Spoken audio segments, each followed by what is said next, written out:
Hello, and a warm welcome to the very first collaborative episode between the Creative Resistance Podcast and the Wee Sparrow Poetry Podcast.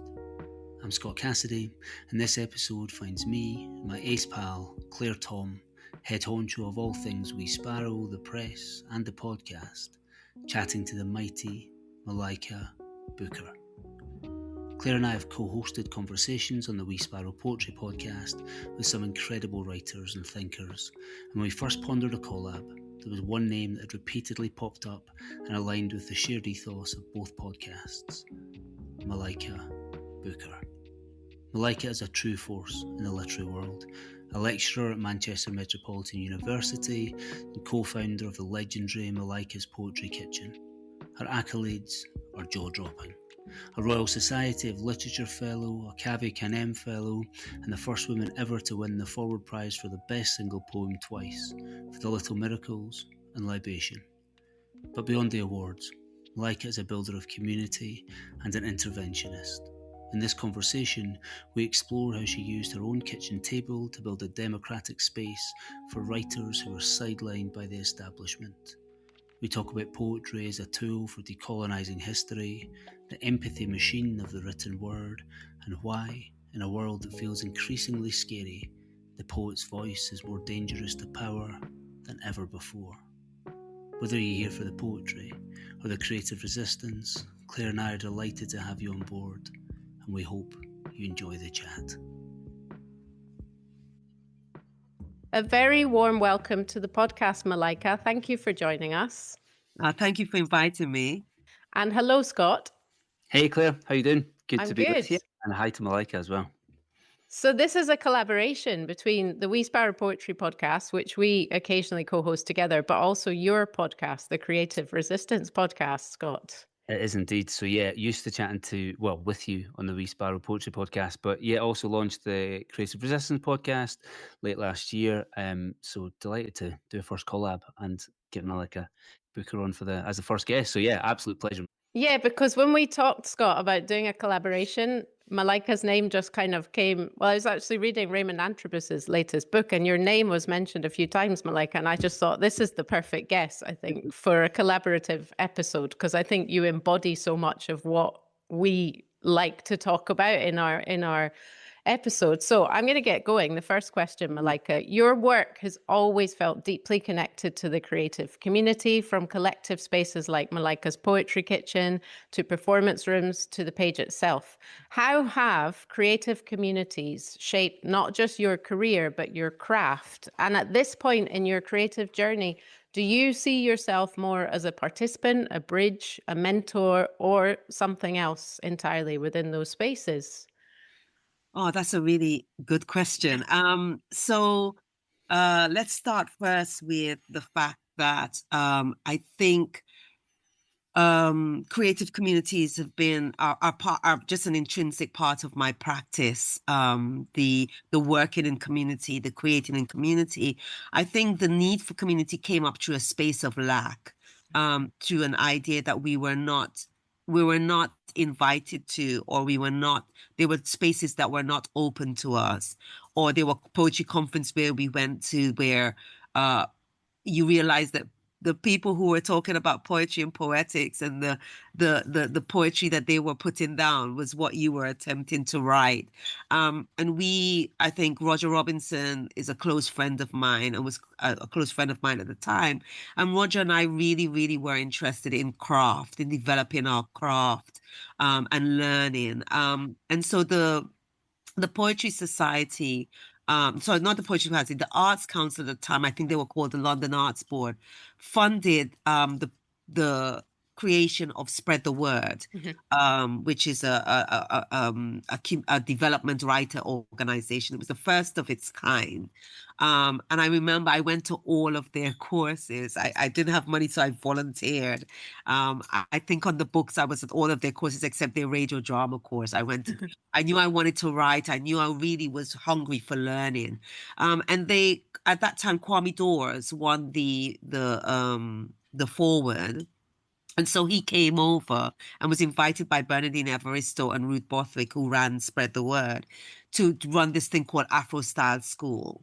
And every time he came over, he ran Afro Style School. And there's some really important names there. Roger Robinson was a member of Afro Style School, Patience Barbie, Bernardine Evaristo, all these writers who've gone on to still write. And what was interesting was the craft, was the readership, was the knowledge that he was imparting. And so I remember sitting down with Roger, and we were looking at June Jordan, who'd done something similar in the States and had this book called Poetry for the People. And I sitting with Roger saying, oh gosh, Kwame is going again. And, the next time he comes back to do Afro Style School, it's going to be a long time. And, people, I'd love some of my other peers to have access to this. And he said, well, we can do it. We can do it. And I said, well, when? And he's like, let's start next week. Roger Robinson. I was like, next week? And he said, yeah, let's start next week. And I was like, what should we call it? And we were sitting in my kitchen and he was like, Malika's Poetry Kitchen. Or I think at that time, Malika's Kitchen. And I said, where shall we have it? And he was like, right in this house. And so the next week we started off with one person between me and Roger. It was intense. And then gradually more poets came and we would just invite people word of mouth. And it was really, it was Black and working class writers, queer writers, writers who weren't being given the space to write and to craft. And most of the writing classes or poetry classes were kind of white middle class spaces that were not open to us in a way, and that we didn't feel were open to us. So I think that's kind of where the community comes in. And so in a way, my practice has always been kind of writing with community. And Malika's Kitchen there's no hierarchy to Malika's Kitchen. So if I'm running the session, Roger's in the session, because we were learning as well as. And we followed June Jordan as a blueprint, but we didn't know what the hell we were doing. We were figuring out as we go along, and gradually, all we knew is that I love the idea of the kitchen table being a democracy, and of us sitting around a table, although we were in a futon in my bedroom upstairs, and I'd have to clean that room every day, every week, because I thought we were going to meet once a month. And then I was surprised when people said, see you next week. And I was like, next week? Next week? What are you talking about? So we would meet up. There wasn't a hierarchy. And gradually it developed to, if anybody went out and got some craft, then they would come in and run sessions. So gradually, like other people, and we would train people to run sessions. So the kitchen was run by the collective in a way. Someone would go away and do a course and come back and say, oh, I want to run a course on sonnets. Or it was a place for me to figure out things. I'd be like, I'm reading this person. And all we encouraged it was reading and writing is desk work, right? So if you're not reading, you can't write, which we got from Kwame. And that reading the poets were also reading community. So that the literary community as well, the idea of that community as well, and developing our craft, and that's what we were learning, and the idea that it's a democracy and the work is important. So all we're looking at the work, and we are as people, we are understanding how the work is growing, or and not being judgmental about the work, because sometimes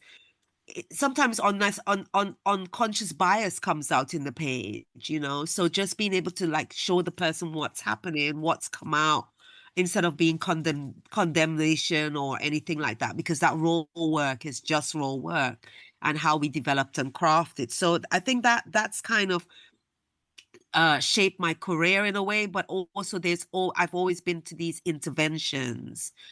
So like the Complete Works is an intervention that I joined, and that was put together by Bernardine Evaristo and run by Natalie Teitler, and that was we'd spread the word in the beginning and gradually moved off with being an independent initiative on its own. But that was in response to the fact that there was so much Black poets around, but finding out that less than 1% of those poets were being published and was seen deemable for publication. When we had a conference to address it, most of the publishers there were like, they're doing performative work, they're not doing poetry, they don't understand the craft of poetry, we wouldn't publish them.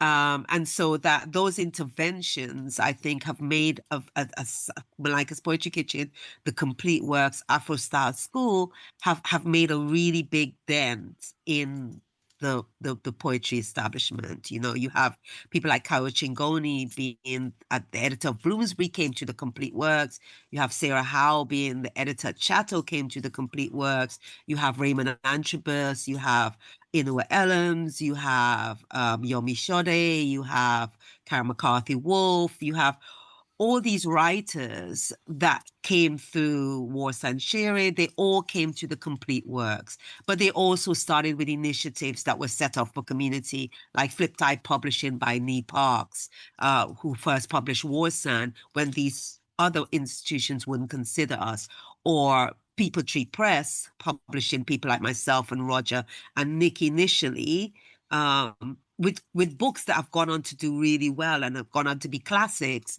but they would have not been accepted. So I think it's that kind of, I hope I'm answering your question, but it's that kind of intervention, and those kind of communities. And then being the, when Malika's Kitchen, at one point in Malika's Kitchen, we had a member of the family called, and we're kind of like a family. The other thing with Malika's Poetry Kitchen is that if someone gets a book or if someone gets something published, we would all go out to support them. If there are any kind of initiatives or any opportunities, we would tell each other. So it was really a kind of encouraging, not a competitive in terms of you want your poems coming in and it's got to be hot, you know, you want it to be better, you want to show the craft. So there's that kind of healthy competition, but that kind of community in terms of supporting each other, in terms of heralding each other, in terms of encouraging each other. Peter Kahn, who was originally from Chicago, moved back to Chicago and started Malika's Poetry Kitchen in Chicago. And when I went there, I found out from someone about the complete Cave Carnum, which was started in the same way by Toy Derricott and Cornelius Ely for African American poets. And I started applying there. Like they were like, you should apply for Cave Carnum. And I was applying for years, saying to people, do you know if Black poets from Britain can get in? And they were like, I don't know. So I just kept applying and applying. And then I eventually got in. So I was the first Black female poet for Black poet per se to come in from Britain. But since then, Raymond Antrobus has been a member of Cave Carnum, Nick McCullough, Courtney Conrad, and Romy Smith. So that kind of community intervention space, and a space for people to write without judgment, and to develop their poetics and look at alternative literary traditions. So look at African American literary tradition, African literary tradition, Caribbean literary tradition, as well as Western literary tradition, to form. Look at who has been writing before you. So yeah, I hope that answered the question. Yeah, thank you. Yeah. Definitely. No, that's fascinating, Malika. Totally. I was going to start by saying that I'd seen you the year before last at Push the Boat Out Festival in Edinburgh, and then had the horrendous realization that was 5 years ago, not the year before last. It felt like just the other day. So you were on a panel with Don Patterson and Kate Fox, really early in the morning on a Sunday, and you were discussing the point of poetry in the modern world. And it was a really interesting panel discussion, and it was immediately after the pandemic. So, and I think it was the first time the festival had been in Summer Hall, and it felt so surreal. There was myself and a handful of other people in what felt like a living room, listening to these poets talk about the point of poetry and going through it. And yeah, it was such a lovely event. So it was really cool to actually be there and hear that. But what struck me is that was 5 years ago, which was horrific, firstly, that much time has passed. But a lot of the themes are obviously more prevalent now than they were then. So things that were coming up then about the point of poetry was like community and cohesion, poetry as a response to a scary world. And I think now we're in a really scary world. And it was interesting to hear you speak about how you almost formed as an intervention, these collectives formed as an intervention with a kind of urgency or as a response to something. And I'm really intrigued about how you keep a poetry collective or that community together once the original fire changes shape. I think what Malika's Kitchen was a safe space, but also it was a necessary space. It was a space where you could come in as a beginning writer, you would come in as an emerging writer, and you could be there as a developed writer. So, I mean, one of our long-standing members of Malika's Kitchen was Rishi, who's now gone on to publish like 3 books and be formidable on the literary scene, right? And so that non-hierarchical kind of space, I think, was an urgent space needed, right? And was a safe space, and was a space where people were growing and being challenged. We would come in and be like, well, I'm looking at this poem. What makes this a poem? Why is this a poem? Let's dissect it here. Let's look at it. And also, it's a space where a whole heap of nerds who in their family, like, I can't talk to no one in my family about poetry. They'll all glaze over. But here I am with other people who are interested in this art form and who are I'm going, oh my God, look at this poem. Look at what they're doing. This is fascinating. They're like, yeah, maybe it's because they've got the quatrains and blah, blah, blah, and whatever. And then we're like, okay, let's use that as a template to try and write our own. Let's see how we can explore this thing. And then going, oh, this is hard. This is really challenging. We're grappling with this. And then like 2 months later, someone comes in with a poem that they've practiced. It's the practice. It's kind of like, this is really mad. This is a really mad comparison, but it's kind of like being in a kind of convent, like a nunnery or something, or a school for ballet or something, or a musical place where you're practicing the notes and you're practicing with all these people. And then you're actually happy when someone conquers it or someone does it so much that then we come back to the point where we're like, oh, I can explain it, what they're doing. And do you see this? And do you see that? And actually, this is actually like my work, because of looking at this, has shot up, has developed. So my work is raising the bar, but my peers in this space is raising the bar. So this ran every except for Christmas, every week. It's amazing. I would tidy my house. And then I think it was the need for it and the necessity for it. So then I remember that my aunt was ill and I had to kind of look after my aunt, and I couldn't have everybody at my house anymore. And people were like, we're going to meet in each other's house. We're going to still do this. And then I remember that people were like, oh, we decided we were going to meet in the South Bank. And people would meet up every Friday. And other people, Peter Khan was like, I'll run it. Or when I said I'm tired and I'm not running it anymore, or every week us doing this, and that by that time it was rotating between myself, Roger, and Nick, myself, Roger, and Jacob Sam LaRose. And Jacob left to kind of do the Barbican Poets, and really interesting. Like everyone's practice has always been kind of working in community and encouraging and developing writers. That's part of their community. But I was just like, I'm just not doing this anymore. And then Nick McCord would be like, I'll do it. Or Safundo would be like, okay, I'll run it because we need this. Like it's almost self-fulfilling, isn't it? Like so it was, gathers a life of its own. Yeah. So people were like, we'll run it. All we need to do is just kind of get to space. Then we were like, we can't meet at the South Bank anymore because it's too noisy here. Like everybody's coming here now, and it's too noisy meeting in this space. And then spread the word. We're like, okay, we'll give you a space to meet. And so on the days when we don't have anything, you can one of our kitchen members worked at Spread the Word and talked to the organization and was like, right, when we're not doing something in the evening, you can come here and meet. And so then we became termly because we would just work on the cycles of Spread the Word. And so it would change and shift, but it was this determination. Safunda was working at Stratford Theatre and was like, you can meet here. I'll run it. And it's just kind of telling the members Malika's Kitchen is running. You're a Malika's Kitchen member for life. But basically what we would do is email everybody and say, right, the kitchen is running from this date to this date. This is the term. Who's signing up? The first 12 or 14 who sign up. this is it. They paid a £20 stipend, and that £20 went into a kitty, and that money would be like, if Terence Hayes in the country, we want to get Terence Hayes, or if you want to get Kai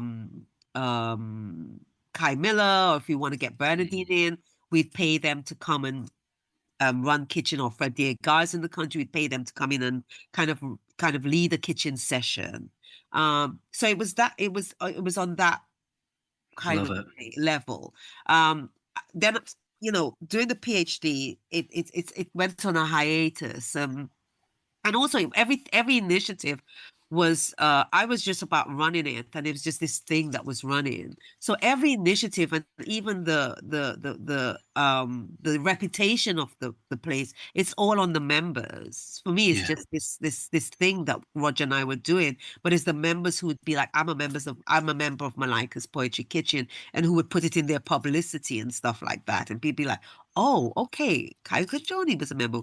Oh, so there's a bit of reputation builds up, and the reputation is the members. Rishi is a member of Malika's Poetry Kitchen. It's like, oh, okay, these people coming out of the kitchen. Raymond Angebus, I'm a member of Malika's Poetry Kitchen. So that's the thing that kind of propelled the reputation of kitchen. And there was something else I was going to say. Any initiative as well. So Peter Kahn was like, we should work towards an anthology. I'm like, I'm not into editing and putting together a book. That's not my thing. They're like, we'll do it. So we'll work with Fliptide to put together an anthology.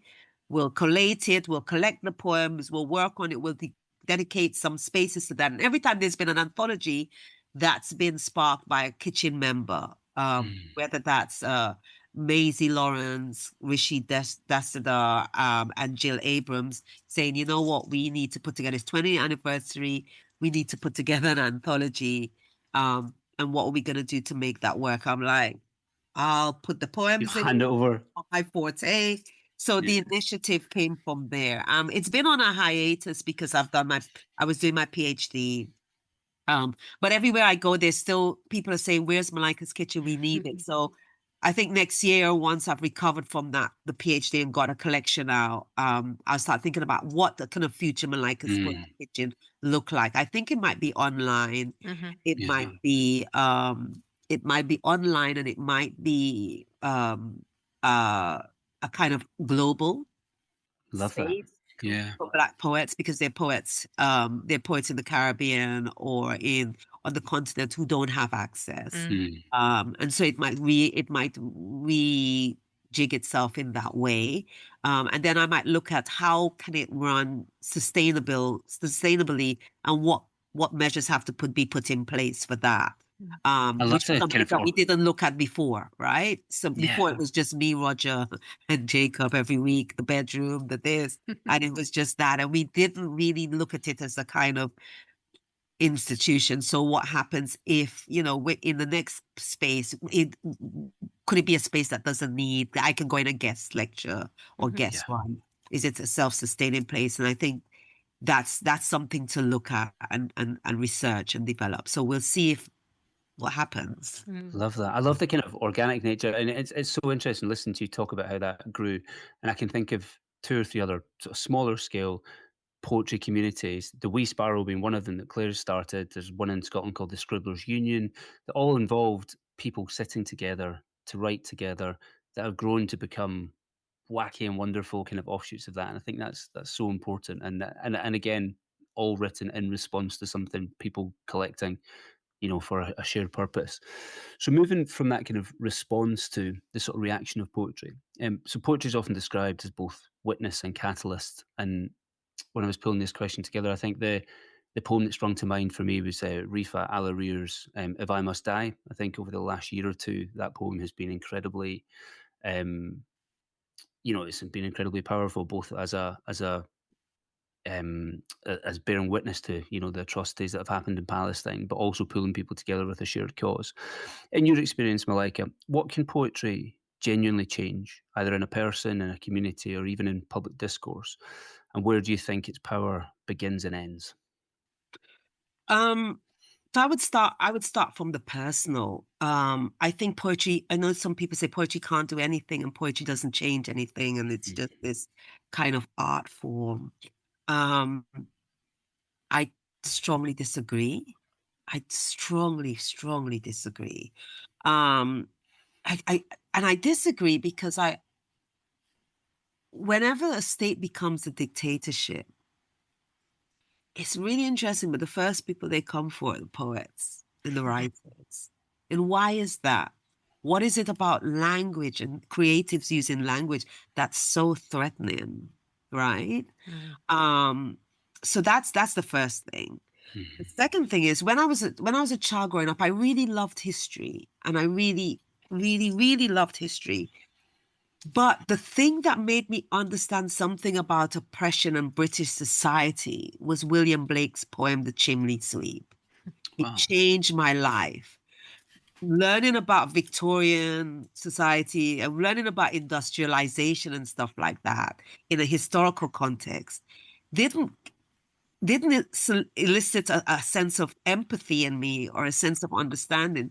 But this Holy Thursday, even the book, the fact that that Christians, there was the Christians who were going to church, and in the same line, there are these chimney sweeps that are being pushed up into chimneys, these little children to clean these spaces, and the deprivation and the poverty in his work changed something to me about, and as a young person, it enabled me to understand something fundamental about oppression and something about child labor that history didn't enable me to.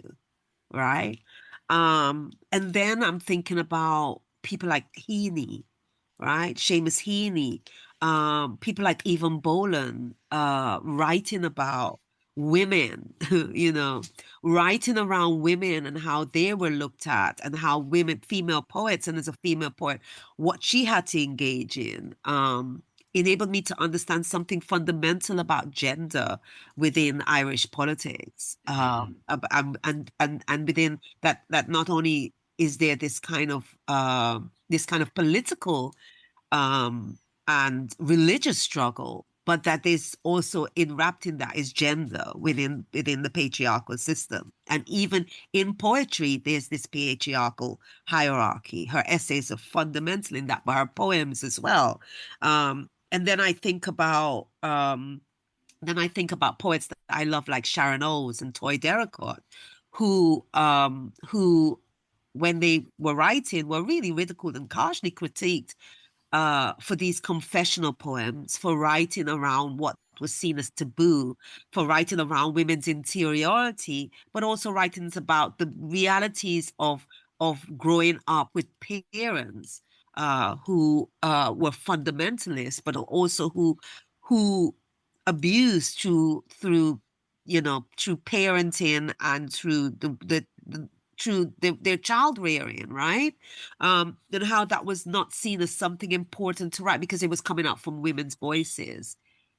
But how necessary that work was, and how we look at that and talk about, and how the work is called confessional poetry, and how confessional poetry is this kind of bastardized form of poetry that women do, and that's not important work. But it was really important work in kind of interrogating the veneer of family, and the problematics of the nuclear family, and also being able to I think enable people to be able to talk about it publicly. I think we wouldn't be able to have some of these conversations without the poets delving in there. The other thing I would like to say is that most of the young people who come, particularly young women who come into my classes when I'm teaching at Manchester Met University, have been so influenced by Sylvia Plath. Sylvia Plath has changed their life. When they were at a stage that young people go through, I think the hormones in the teenage years, right? And high school is some of the most tumultuous kind of spaces for young people. And Plath for women, and Bukowski, interestingly enough, for young men, or John Cooper Clarke for young people. And it's really interesting that John Cooper Clarke is still kind of young men are coming into my work with John Cooper Clarke, or young queer students are coming in with Joel Taylor, saying that this is change. This is someone talking about me. I see me. And so I think, literature is very, very important in terms of in that way. Roger quotes someone who said that the poem is an empathy machine. And I think that is what the poetry can do that rhetoric can't do. That is what, I remember this Palestinian poet, kind of in his house writing and saying, when they come for me, I'll throw the pen, and actually thinking that the last thing that he wrote was this poem, was his obituary for himself, was this poem, but actually we witnessed that, all of us around the world, and those lines of the poem, when we hear, even if you go to throw a pen, you cannot help but imagine that martyrdom, that death, that kind of genocidal action by a state, right? And I think about I can't remember the poet's name, but he was being marched by the Nazis to kind of what we know now is to dig, this group of people to dig and bury and be killed and buried. And when they exhumed his body's widow, they found the poem that he'd been writing. Wow. In his work. I can't remember his name at all, and I'm really sad about that. They found the last poem he was writing about this action there, and how profoundly that had a profound effect on me, more than the facts of history. Yeah. So I think poetry can change the world, and does change the world. And I think, I remember I used to go and write in the poetry library, and I remember that one of the functions that the librarians had were people phoning who would say that, I'm never into poetry, I'm not into poetry at all, but someone has died or someone's getting married, and there's this line that they remember from this poem, and they want to say this poem at their wedding, at this crucial point in their life, or they want to say this poem at their father's or their mother's or their grandmother's burial, a funeral. They want to say this part of the, and how you as a person in everyday life, you're like, I don't like poetry, I don't understand it. But at this crucial grieving time of loss, the only thing that you can find that can convey that, the emotions or what you're feeling, is this poem, through this line that you remember from school ages ago, and that you need to find this poem to convey it to congregation, because it will say so aptly what you cannot say. And I think that's what poetry does. It says what it says in a concise and pure and small form what we're not able to articulate. And the poet grapples with language to do that. It's proof that it runs deep as well, isn't it? Because it surfaces at all those big moments. Now would be a great time to hear some of your words, Malika, if that's okay. Yes. So I will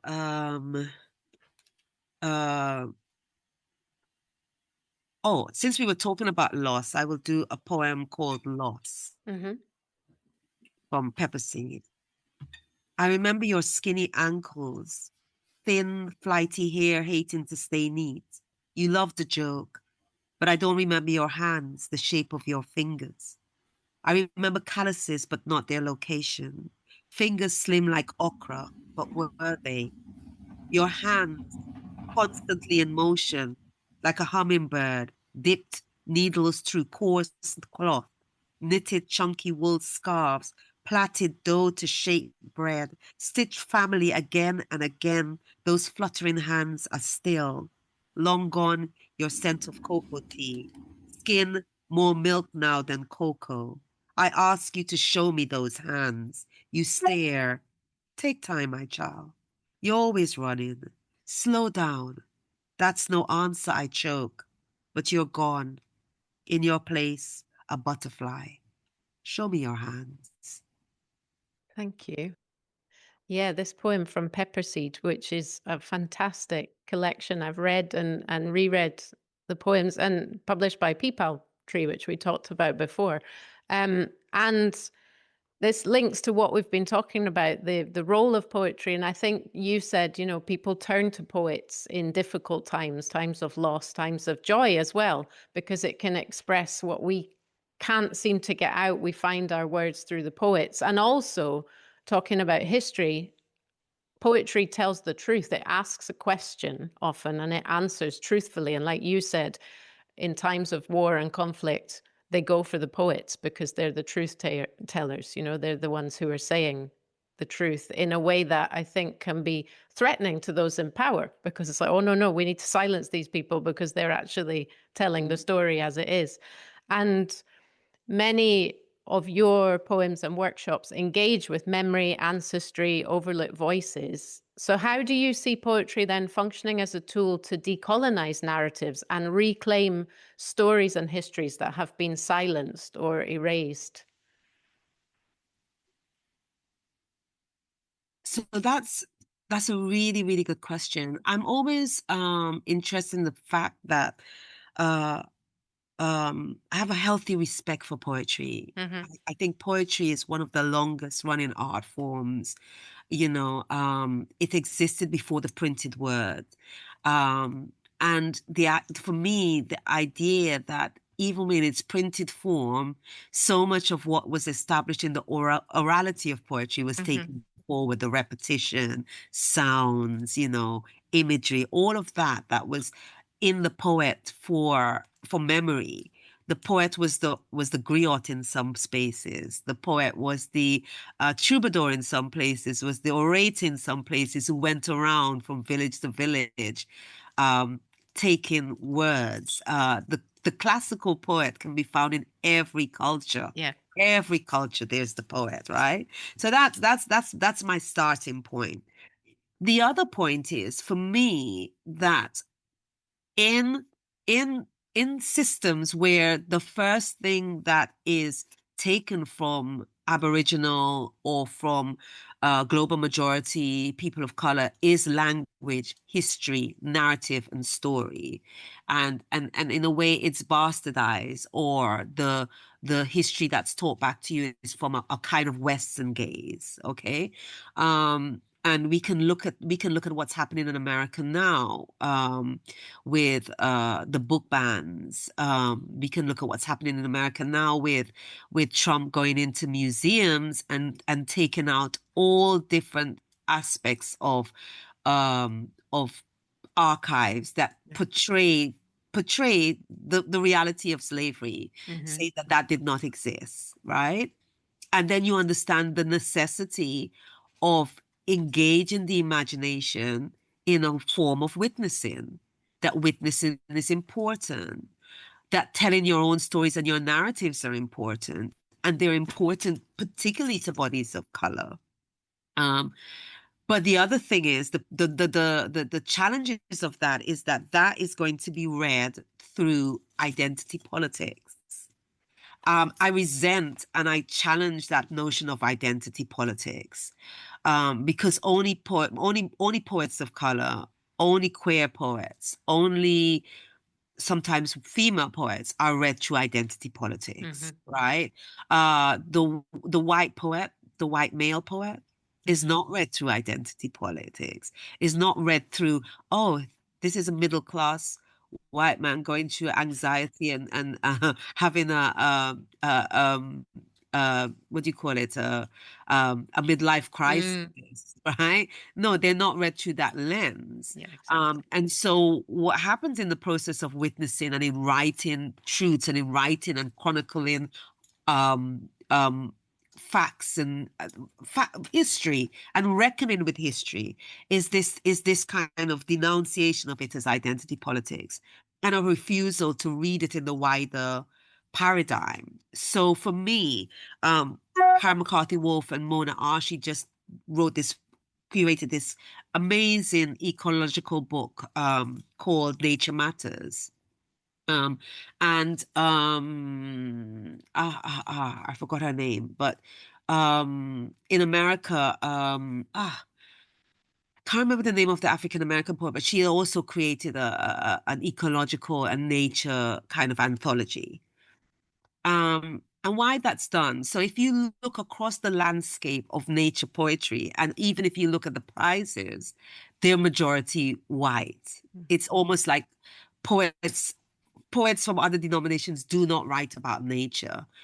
And that's because the poems are read through kind of the engagement with ancestry and memory and stuff like that.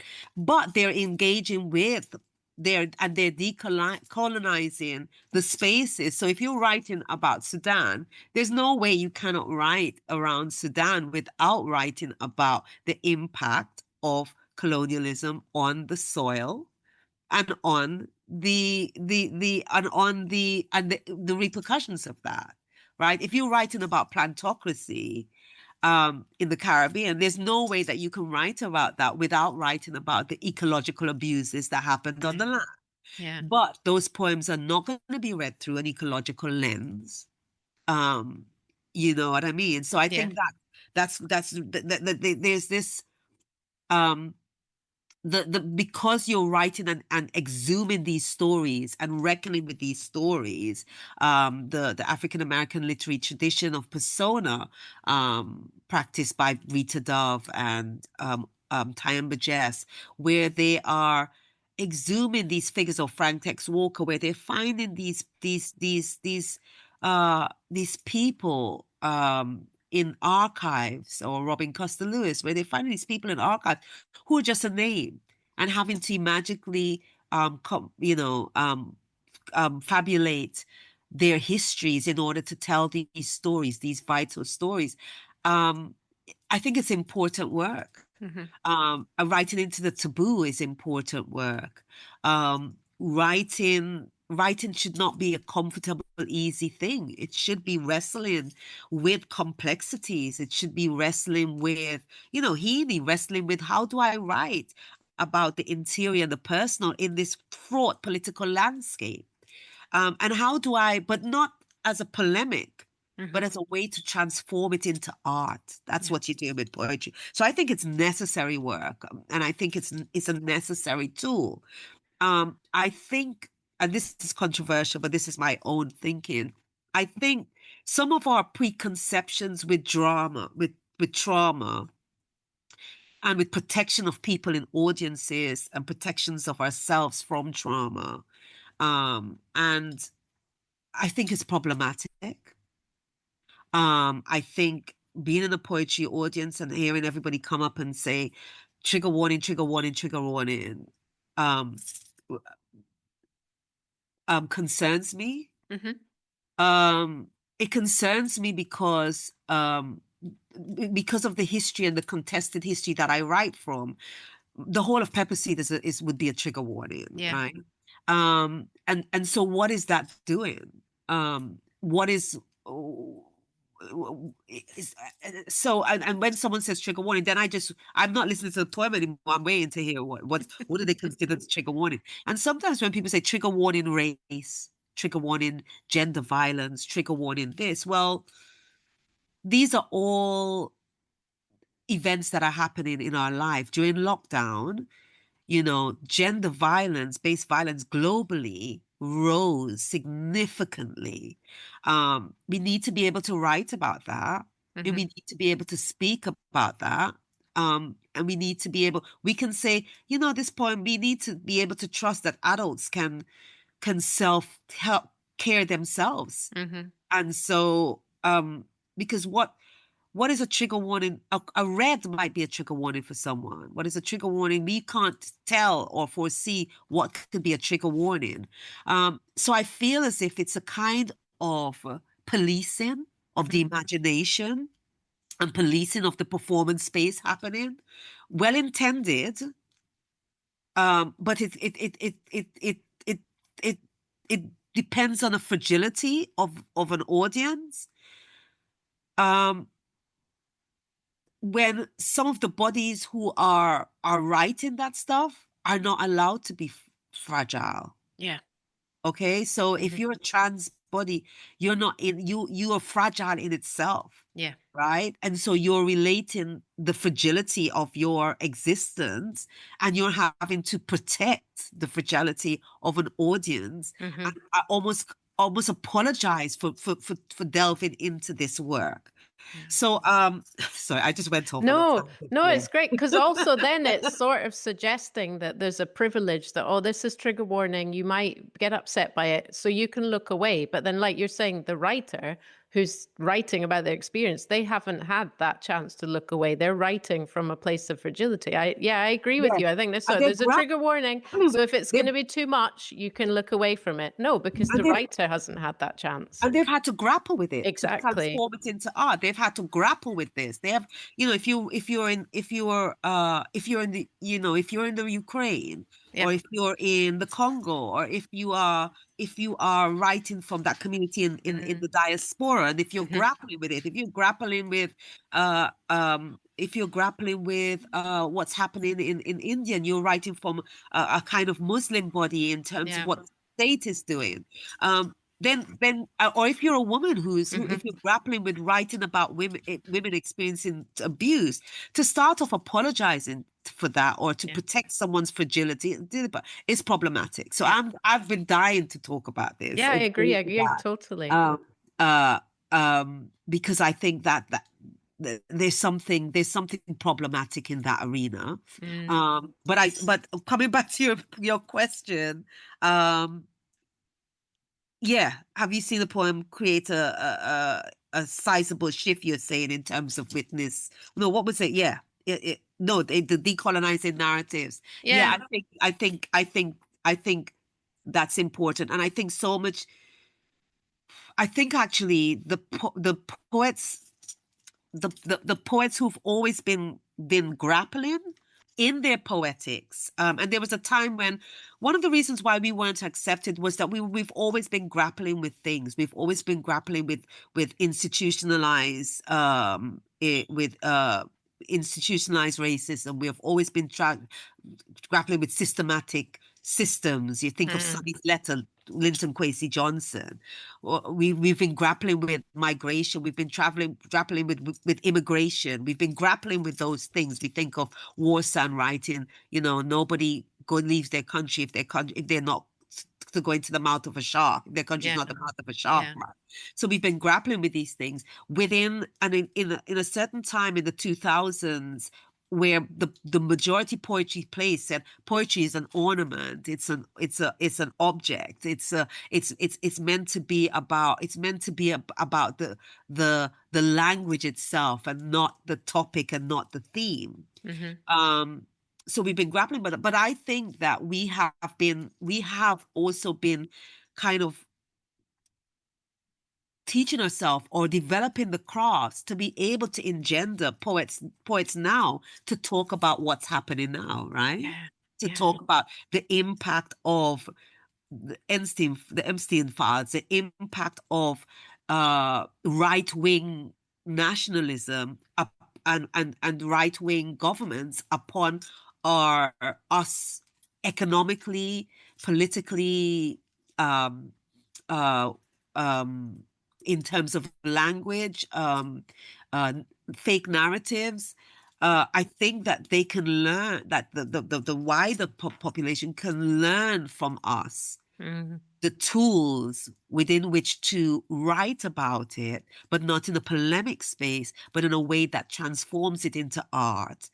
But that also is deconstructing these big institutions.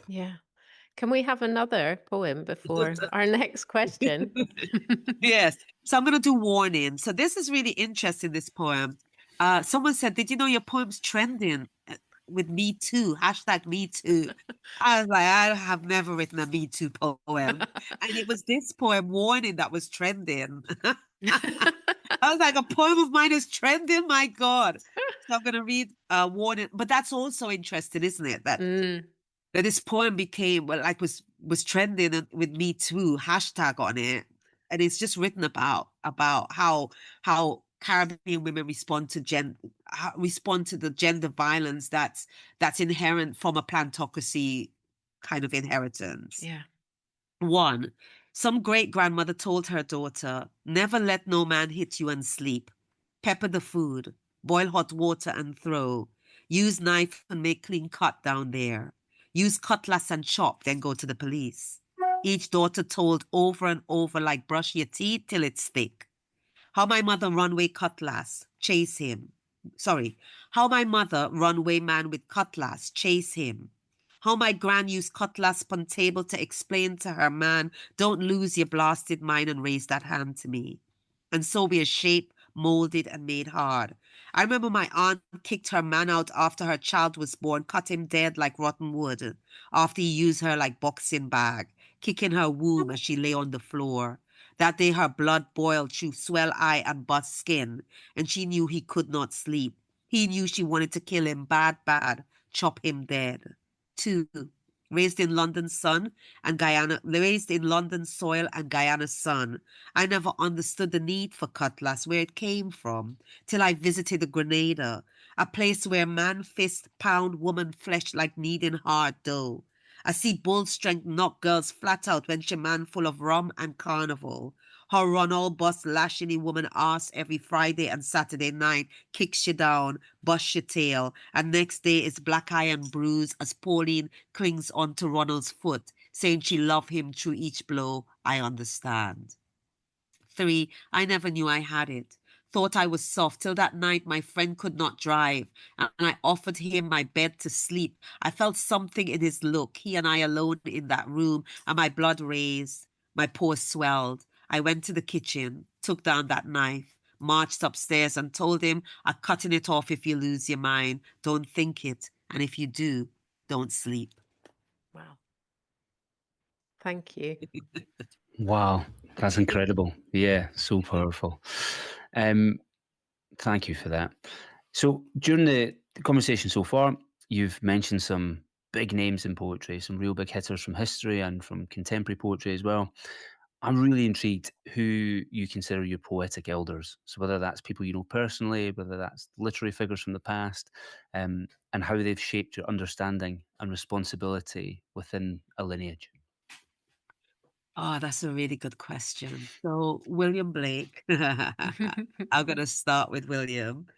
The second person I'm going to say is not a poet, but has had a tremendous impact on my work in terms of writing about women and gender and writing poetically and how do we frame. I wanted to find out, how do I frame Caribbean women on the page? How can I write them in this space where, you know, it's about the understatement in the British poetics, and I need to write about these women who are really big and bold and bodacious. And that's Toni Morrison helped me to understand how to write women. There's Lorna Goodison, the Jamaican poet. There's Olive Senior, the Jamaican poet. There's Ntozake Shange, who wrote for Color Girls, who considered suicide when the rainbow wasn't enough. It's a choreo poem, and I'm always grappling with writing choreo poems. And she wrote these different women as colors and how they kind of articulate themselves. And I think I've always been interested in women's narratives and in how to write these women's voices and their interiority. There's Sharon Olds. I was a Sharon Olds. Everywhere I went, everyone knew.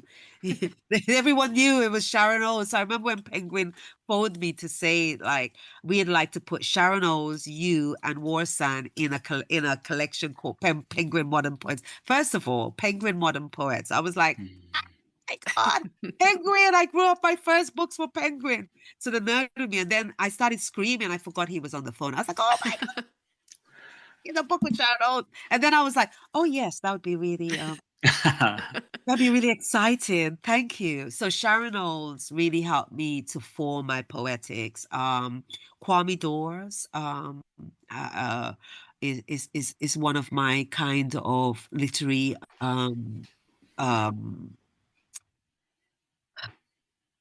fathers, um, um, Kamal Braithwaite is so profoundly influential, particularly on the present collection that I've done.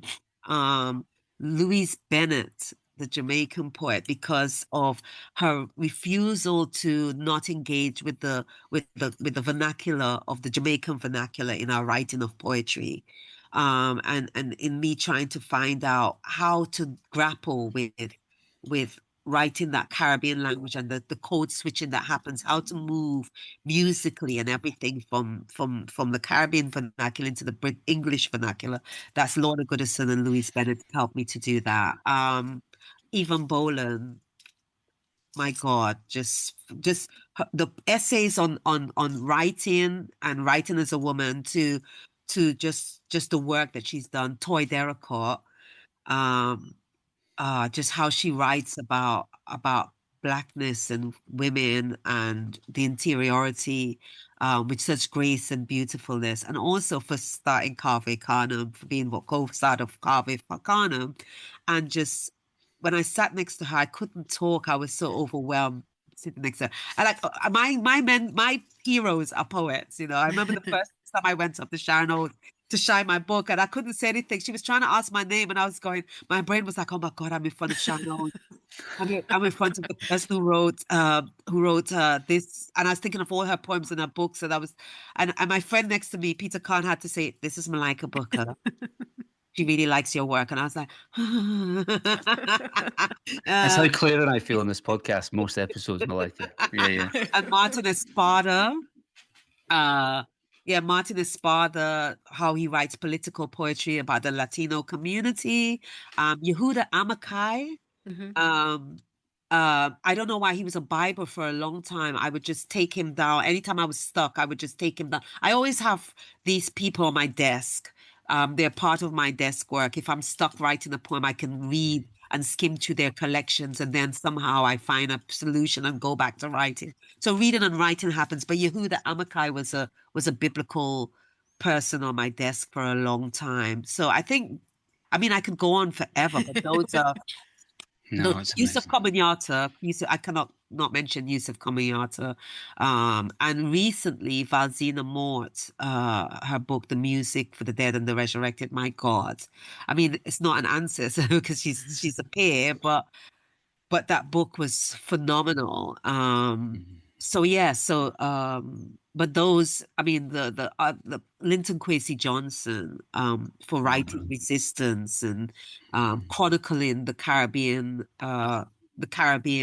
liberty from the 70s with these amazing political poems, and also kind of grappling with the shaping of a new poetic that incorporates that kind of dub poetic format. And I think and I think some of the people I mentioned, like Cornelius Evie with the bop, and thinking about how you write the blues, and how can you create this kind of blues poetics. So some of them for different things, some of them for formal things, some of them for giving me permission. Sharon O's, I mean, Pepper Seed would not have been written without Sharon O's, me kind of copying Sharon O's and learning from her and writing templates for her, because I wanted to learn how to write about the personal and domestic, how to write really truthfully about your family and the interiority of that. And that's what Pepper Seed is about. And Sharon O's really helped me to shape that. Yeah. Oh, beautiful. Thank you, Malika. Really. Yeah. Some amazing names in there. Yeah. Can we have another couple of poems, perhaps another one from Pepper Seed? And then you also said that you're going to read some new work. Yes, I am. Yeah, cool. Okay, so I am going to do one of my favorite from Pepper Seed, which is Faith. It's my favorite because I can't sing. But if I could sing, I don't think I'd be a poet. I think I'd be like an R&B singer. Oh, cool. But this poem is the closest I can get to singing. Okay. So the other thing I'd say about this poem is that it was two separate poems. The second bit was separate. When Kwame Dawes, it was my editor at People Tree. He was my poetry editor, and he said, "Do you know, Malika, this is this second poem is not a poem on its own. It's not a poem at all. It's just a song, but it's actually the second poem, the second part to Faith. Okay. When you're working with editors, they say that. So anyway, Faith. The museum is an empty house, a dead lifestyle. In the living room, pictures of Jesus forlorn, an old rosary hanging over the bed. This how we lived in the old days, they tell me. I understand old ones die like you did, Auntie, the way your soul left your body blank on bleached sheets, the way these people left their homes. I look at this old bed now. Did a mother die here choking on her spit too? Is this her rosary? Did she lose it all? I visit the hospital a month before you die. Your left big toe is a blackening cherry. Cut it, we beg, but our pleas are mute. You are Taurus, stoic, resolute. That day you lost your rosary for 2 days. We search under beds and in fruit bowls. You cry nonstop all night. Nurses sift mountains of soiled sheets until the rosary is found, nestled in your dirty pillowcase. When they give it to you, your fingers continue rolling as if it had not strayed. Then you, who clutch faith to your skin like a second skin, whisper to me, I have lost faith in my Lord, too. And I want to write a hymn for you where voices lift and southern black choirs rock. I want to write a hymn for you where sinners ride weeping bitter tears. I want to write a hymn for you where Baptist priests fling words at the congregation like fire and Catholic priests throw holy water into the sky. I want to write a classic hymn, all harps and harmonicas, a hymn where our slave grandmothers lift up their long frocks and trample the earth to sounds of tambourines. I want to write calypso hymns and folk hymns and reggae hymns and joyous hymns. I just want to write sweet, sweet hymns just for you. Thank you. Yeah, definite musicality there. Because I know you're a big fan of carnival music, right? Oh, yes, definitely. I'm This is such one a of your... fan of carnival. That's one of my passions. Poetry and carnival. Um, so the second poem I'm going to read is from my forthcoming collection. My manuscript is out with the publishers. Ooh, So exciting. yes. So all those people who are like, Malika, when is the next book? It's coming. So this book is a kind of creolization of the King James Bible. Okay. So it's full of poems that kind of reimagine the King James Bible into the Caribbean. It also has some poems that are kind of attributes to women, and this one is that, Mhm. and a lot of poems about funerals and wake and mourning. Are women at funerals versus... Oh, two things to say before I do that.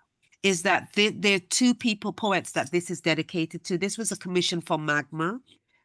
So one is Dennis Scott, and it uses the words, the woman breathing like a black apostrophe to pain from Dennis Scott. And then I use how held him the way Caribbean women does rise his son with a drum beat pon him back. By Jean Binta Breeze, who should have been in my list of people that I talked about.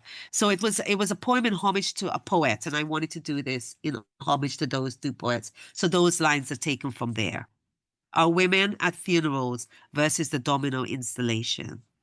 It is always women, as if they're the holders of culture, the archivists, who can tell you what hymns to sing and what happens on each day, who are industrious in the kitchen, cooking rice and peas, saltfish cakes, slicing bread, baking cake, seasoning chicken, and rocking babies. Whilst our men mostly sit around the table like an installation, fingers curled around ivory dominoes. Regularly, one would step back, slap his last domino down with might, bouncing the table's load with his winning shot, then sit to shuffle the pack to deal again with much old talk, throats arched to knock back hard rum, whilst chatting old-time stories about the dead. How as they sit, my aunts, like invisible worker bees, replenish empty bottles, exchange dirty glasses, and refill saucers with sweet biscuits. Heap food would magically appear in front of each man, even in dead house, making him feel like a king in a country that only wants to see a beast in him. These women are a black apostrophe to pain. See how they contain, hold on, pass on, hold in, know what is expected, how to bathe the body, dress the dead like they're alive, so they leave this world with dignity, how they contain, feeding and feeding those bodies in grief.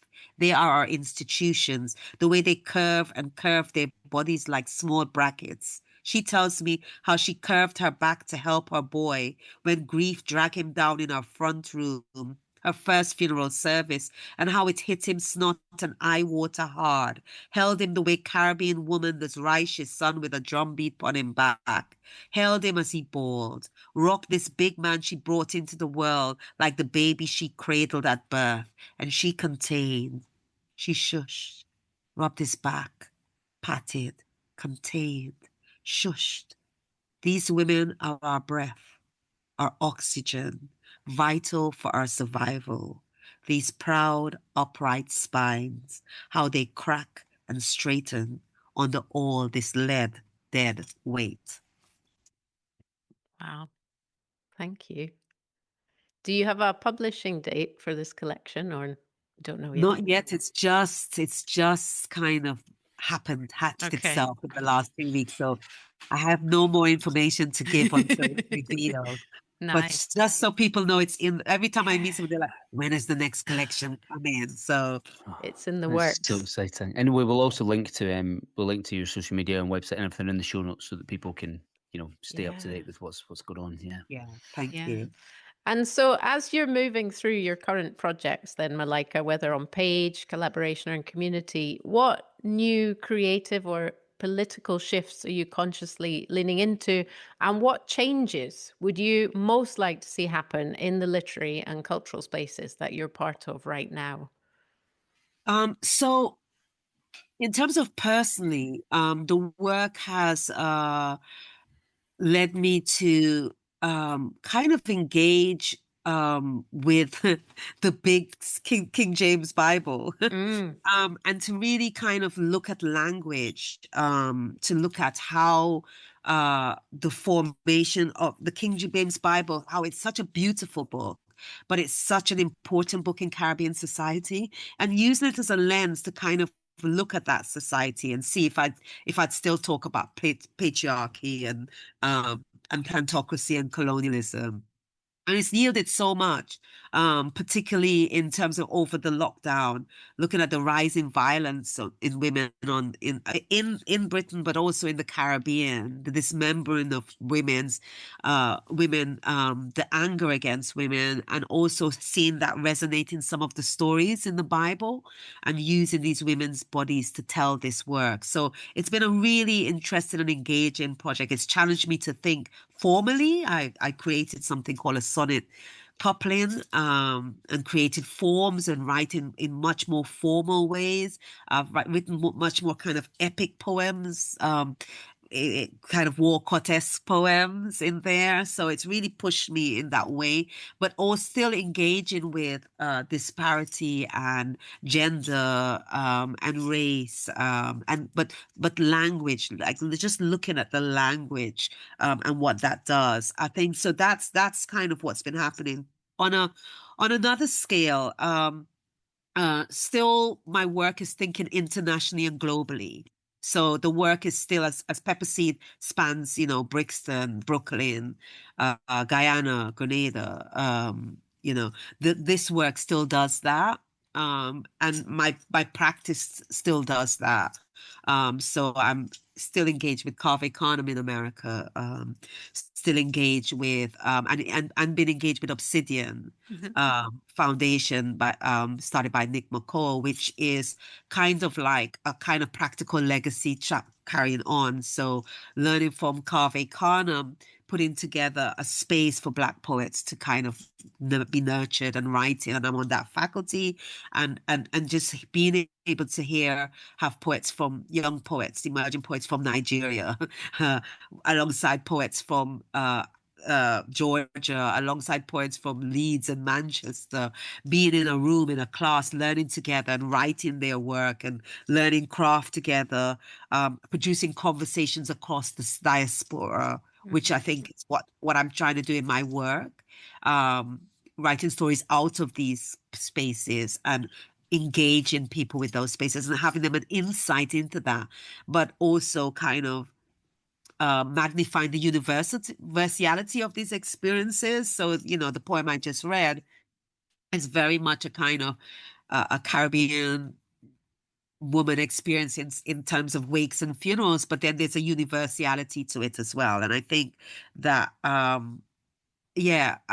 book, An Alternative History of Stones, is kind of engaging with that linguistic intervention. I think Pepper Seed was more like a cultural and historical intervention. And I think, and global intervention, and I think it continues that global thing, but it's a linguistic kind of intervention through religion and critiquing religious ideology, and stuff like that. So I think that's where the work is moving, and I still engage with and are part of writing communities. Kim Moore, who does the January Writing Mornings, I've been involved in her community, and poets who create community and space.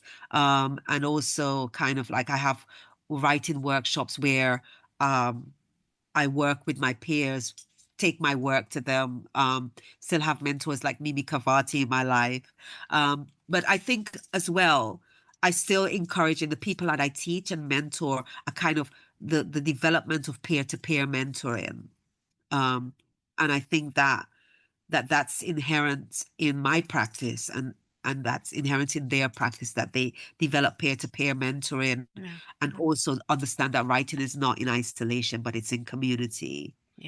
And understand that as a writer, the reason we have benefited is that a writer has had their hand holding someone in front of them, pulling them forward, and at the same time they've had their hand at the back pulling something forward, and that is an essential part of your practice, whether that's in buying books, going to poetry readings, or whether that's in nurturing someone else or finding time to meet and write together or give feedback. And that's really very important. So I think that's kind of where I am. Yeah. And that perfectly wraps things up, because we've circled back to what we talked about at the beginning and community. And I think that's something very much what I do at the Wee Sparrow, albeit on quite, well, I'd say a small scale. I think we're going to be 4 years old this year. And like you say, a lot of what we do is online because the team is in different parts of the world. But a lot of people have said thank you for offering the spaces online because they wouldn't have access to in person, events for different reasons. Also, I'm very much aware of not monetizing. So everything we do is voluntary, because there are a lot of people who have honestly said, I couldn't access workshops because too expensive, or, and I just think like you there, I love that philosophy of reaching a hand out to, pull someone along, and then also taking hands of other people. I mean, it's why we do the podcast, right, Scott? To talk to people like yourself, Malika, who, and all the work that you're doing. But the essence is always community, and it's always, what can I learn from this person and what can I teach this person? And let's share, because we don't write in isolation. I mean, yes, it can be a solitary act if you're exploring something personal, but then when you read the poem, someone else is going to say, I've lived that. I know what you're saying. That's my experience. It's a shared, the universality of everything. Yeah. Or the magic also, I find, can sit in the fact that your poem can mean something completely different to another person. So you're gifting them kind of a format or a platform in which to hang their own experiences, even though it's come from within you. And that aspect of once it's gone out in the world, like Kwame Dawes says, you have to let go of it. And actually sometimes when people come back to you with their impressions, you learn something that you didn't know. They show you something in the poem, so the poem takes on an entity of their own. That the Me Too with the warning, I was like, you know what I mean? Then I read it, I was like, I can see it, but I just don't understand how Americans and British young Western women, you would never have seen that kind of appeal, or or that would be caught up in that and used in that way, and kind of shared on the internet in that way and trend in that way, So and that's very interesting, and that would be vital to women who feel that they are trying to have an autonomy, or who feel like they're trying to speak about violence visited upon them. So and again, we come back to that thing of, can poetry make change? And is poetry necessary in the world? Yeah, I just scribbled a note down saying that, confirmed poetry is an important and ancient tool for resistance. And just a huge thank you. I think it's something that both Claire and I kind of felt within ourselves. But I think, speaking about poetic practice, community cohesion, decolonization, safe spaces, storytelling, it all brings us back to the importance of getting those ideas down and getting them out into the world. So, yeah, huge thank you. Huge thank you, Malika. Thank you for inviting me and giving me the space and some really profoundly interrogative questions. Thank you. Thank you. Thank you. Thank you for listening to that episode, which was a collaboration between the Wee Sparrow Poetry Podcast and the Creative Resistance Podcast. Please help us spread the word and tell your pals about our podcasts. Till next time, bye.